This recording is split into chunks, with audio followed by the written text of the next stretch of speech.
आशाओं का हुआ खात्मा, दिल की तमन्ना बनी रही। जब परदेसी हुआ रवाना, सुंदर काया पड़ी रही, सुंदर काया पड़ी रही।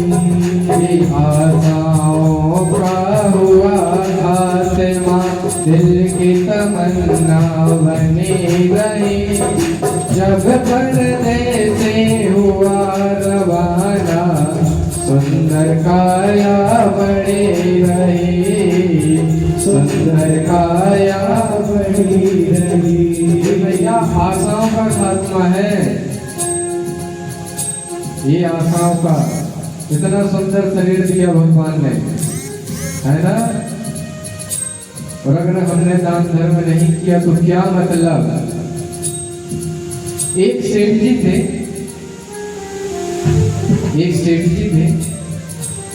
उन्होंने बहुत धन इकट्ठा कर लिया था, कभी दान धर्म नहीं किया करते थे। साहूकार थे। एक सेठ दुकान पे बैठा, घटा नफा सब जोड़े रहा, घटा नफा सब जोड़े रहा। किससे हमको कितने लेना, वहीं पे बनने पलट रहा, वहीं पे बनने पलट रहा। एक सेठ था, दुकान पर बैठा हुआ था और लेखा जोखा जोड़ रहा था, पन्ने पलटते जा रहा था। किससे हमको कितने लेना है, किसको हमको कितने देना है, ये लिखा पढ़ी कर रहा था। अपने मुंशी से पूछा, भैया लिखा पढ़ी तो समझ में आ गई, लेकिन अभी तक हमने कितना धन इकट्ठा किया, कुछ हिसाब है। उनके मुंशी ने कहा, सेठ जी आप कुछ भी ना करें तो लगभग आपकी 7 पीढ़ी बैठकर खाएगी। सेठ बड़ा दुखी हो गया, बताओ मतलब 8वीं पीढ़ी को मेरी मेहनत करना पड़ेगा।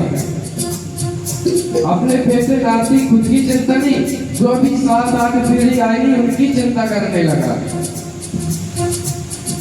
एक सेठ दुकान पे बैठा, घटा नफा सब जोड़े रहा।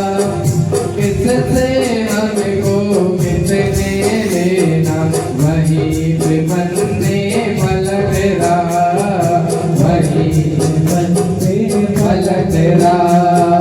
काल बनी का लगा तमाचा,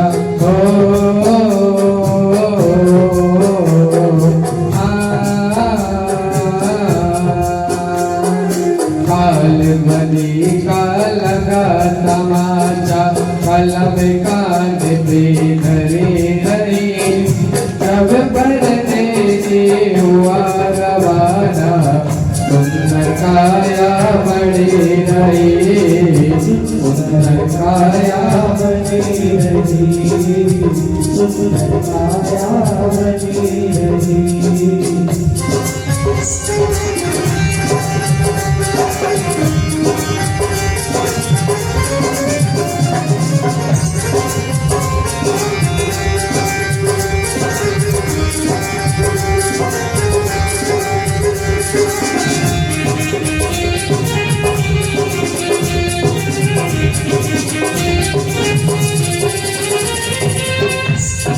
एक पंडित जी थे, अब हम सेठ जी पंडित जी के विषय में भी बता दें। एक पंडित जी थे, एक पंडित जी अपने घर में पत्रा देखा करते थे। जन्म मरण के जन्म कुंडली देखा जोखा करते थे, देखा जोखा करते थे, देखा जोखा करते थे। एक पंडित जी थे भैया, कुंडली देखा करते थे, दूसरों का भविष्य बताया करते थे। किसकी कुंडली में क्या लिखा है बता दिया करते थे, लेकिन जब खुद का समय आया तो पंडित जी अपनी कुंडली नहीं देख पाए। काल बली का लगा तमाचा, किसका? काल बली का। काल बली का लगा तमाचा, पत्र बही पर धराया, जब परदेसी हुआ रवाना, सुंदर काया बड़ी रही, सुंदर काया बड़ी रही, सुंदर काया बड़ी रही।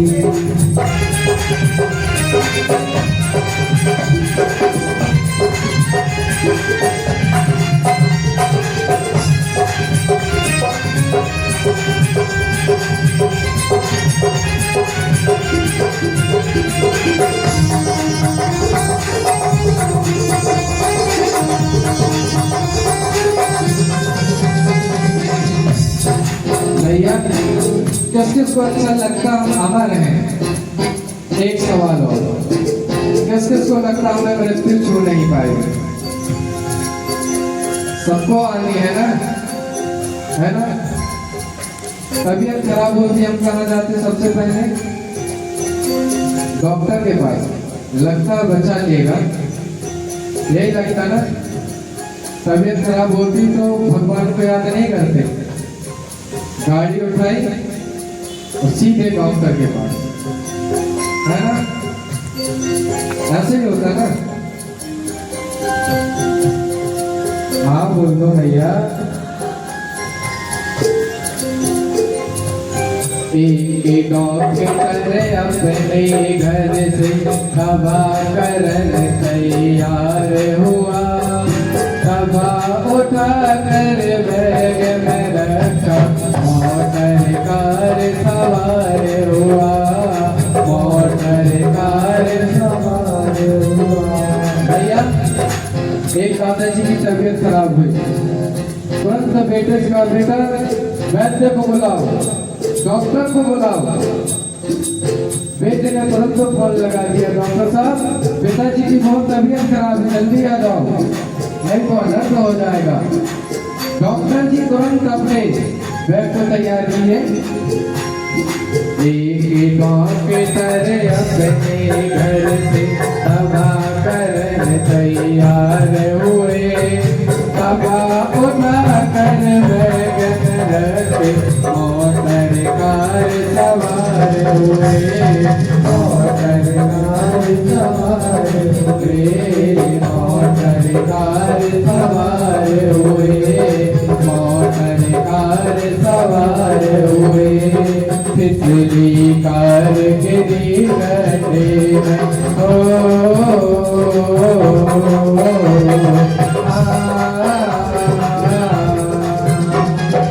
तितली कार गिरी गड्ढे में, दवा बैग में धरी रही, जब परदेसी हुआ रवाना, सुंदर काया बड़ी रही, सुंदर काया बड़ी रही, सुंदर काया बड़ी रही। समझ में आया? एक भजन में हमने 3 स्थान की बात कर ली। एक सेठ जी की अपार संपत्ति कमाने के बाद 8वीं पीढ़ी की चिंता थी। एक पंडित जी के लिए बताया गया है, दूसरों की कुंडली देखा करते थे, अपनी कुंडली ना देख पाए। डॉक्टर साहब के पास हम दौड़ते हुए जाते थे, डॉक्टर खुद अपने आप को नहीं बचा पाया। क्यों? ये काल बली का तमाचा है। इससे अगर कोई बचा सकता है तो वो हमारी व्यासपीठ है। मैं प्रमाण से कह सकता हूँ, इस व्यासपीठ के पास जो इस पंडाल के अंदर बैठा रहेगा भैया, उसका सिर दर्द तक नहीं कर सकता। काल तो बहुत दूर की बात है, काल प्रवेश नहीं करता भैया। यहाँ बैठने के बाद हम ये महसूस कर सकते हैं कि हम अमर हैं, लेकिन कथा पंडाल के बाहर जाने के बाद पानी के बबूले जैसे,